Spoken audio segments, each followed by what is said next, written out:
നിധി എങ്കി നിധി.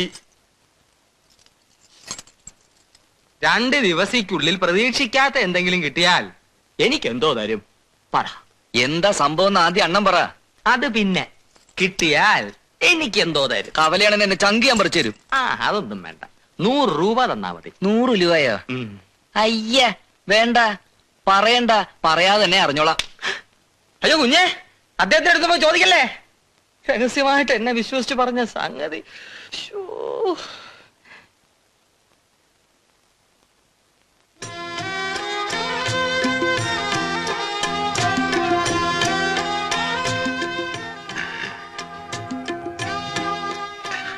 അതങ്ങനെയാണ്, അതങ്ങനെ വരൂ.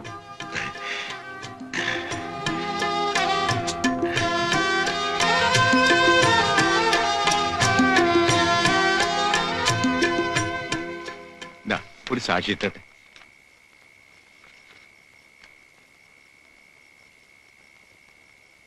ഇനി ആരാ? രഞ്ജിത്ത് മേനോൻ.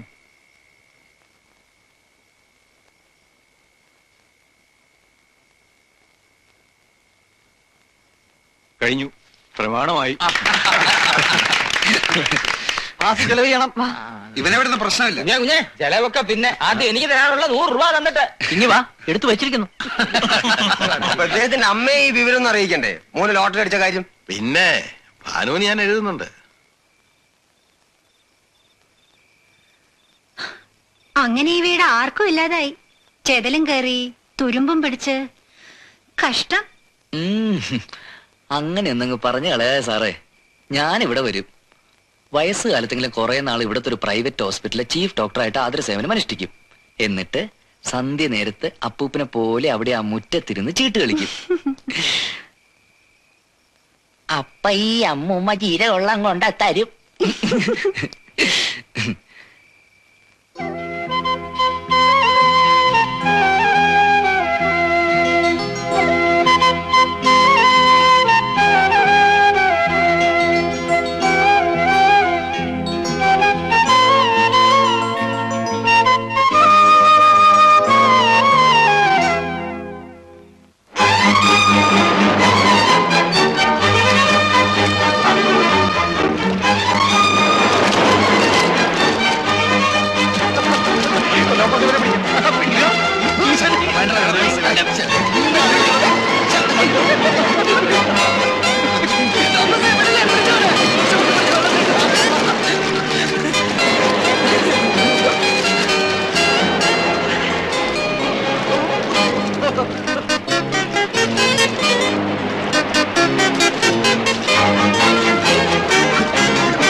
ചില പഴയ കഥയിലൊക്കെ ഉണ്ടല്ലോ, എവിടുന്നോ ചില എംബോക്കികൾ തെണ്ടിത്തിരിഞ്ഞു വന്നിട്ട് അവസാനം രാജ്യവും കിട്ടി രാജകുമാരിയും കിട്ടി എന്ന മട്ടിൽ അവസാനിക്കുന്നത്. അതുപോലെയായി ഇവന്റെ കാര്യം. ഞാൻ നിങ്ങൾ രണ്ടാളും ചേർത്ത് സ്നാപ്പ് എടുക്കാം.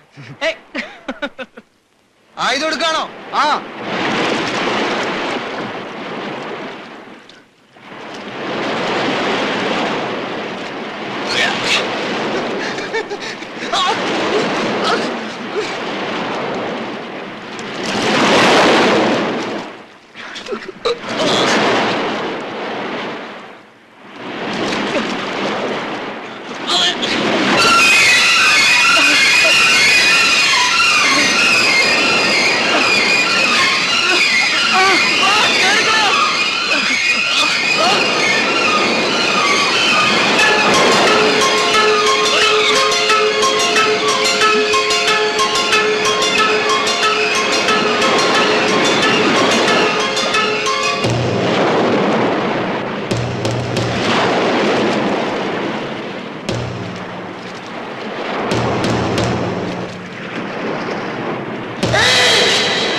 ഇനിയിപ്പോ വലയിടാൻ നിന്നിട്ടൊന്നും കാര്യമില്ല. അതൊക്കെ വെറുതെ കാശ് ചെലവ്.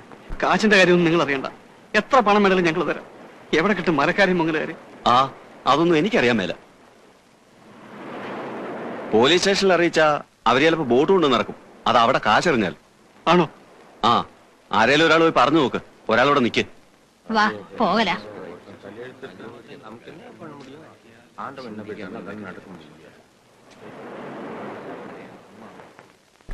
ബോട്ട് ഇറക്കുന്നതൊക്കെ ഞാൻ ഇറക്കിച്ചോളാം. അതുകൊണ്ട് വലിയ കാര്യമൊന്നും ഇല്ലേലും. പക്ഷെ സംഗതി നിങ്ങൾക്ക് ഉടനെ ഇവിടെ നിന്ന് പോകാൻ പറ്റിയില്ല. ഒരാള് മിസ്സിങ്ങാ. എനിക്ക് കേസ് ചാർജ് ചെയ്യാണ്ടിരിക്കാൻ ഒക്കില്ല. സാർ, ഞങ്ങൾ ഒന്നിച്ച്. അതൊക്കെ ശരിയായിരിക്കാം. പക്ഷെ കേസ് മാൻ മിസ്സിങ്ങാ എന്ന് പറഞ്ഞാ ബോഡി കിട്ടി പോസ്റ്റ്മോർട്ടം നടത്തി നാച്ചുറൽ ഡെത്ത് ആണെന്ന് തെളിയുന്നത് വരെ നിങ്ങൾക്ക് അങ്ങനെ അങ്ങ് പോകാൻ സാധിക്കില്ല. നിങ്ങൾ മെഡിക്കൽ സ്റ്റുഡൻസ് ആണെന്നൊക്കെ പറഞ്ഞതുകൊണ്ടാ ഞാൻ ഇത്ര ഡീറ്റെയിൽഡ് ആയിട്ട് പറഞ്ഞു വന്നത്. ഒന്നാമത് നിങ്ങൾ ഈ നാട്ടുകാരല്ല. സാർ, ഇപ്പൊ ഞങ്ങളെ ഈ നേരത്ത് ലോക്കൽ അഡ്രസ് വല്ലതും ഉണ്ടോ വന്ന് ജാമ്യം എടുത്തോണ്ട് പോവാൻ? ഉണ്ടോ? ഉണ്ട്. ആരാ? മേലെ വീട്ടിലെ തമ്പി സാർ. റെയിൽവേ ഡിവിഷനിൽ അക്കൗണ്ട് ഉണ്ടായിരുന്ന റിട്ടയർ ചെയ്ത തമ്പി സാറിന്റെ ഈ തെരയെ പയ്യൻ തമ്പി സാറിന് വേണ്ടപ്പെട്ടതാണോ? അതെ, ആരായിട്ട് വരും? ക്ലോസ് റിലേറ്റീവ് ആണ്. വിവരം അറിയിച്ചാൽ അദ്ദേഹം വന്ന് ജാമ്യത്തിൽ എടുത്തോളൂ. വേണ്ട, വിളിക്കണ്ട. അങ്ങനെ പെട്ടെന്ന് ഫോൺ ചെയ്ത് പറഞ്ഞ അദ്ദേഹത്തിന്റെ ഗ്രാൻഡ് ആണ്. ഞങ്ങൾ ആരെങ്കിലും ചെന്ന് സ്ലോ ആയിട്ട് കാര്യം പറഞ്ഞ്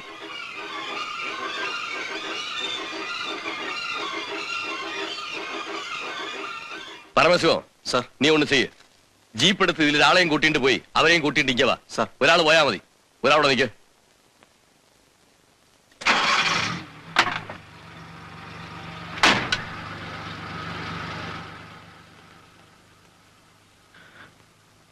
എന്തു പറയും?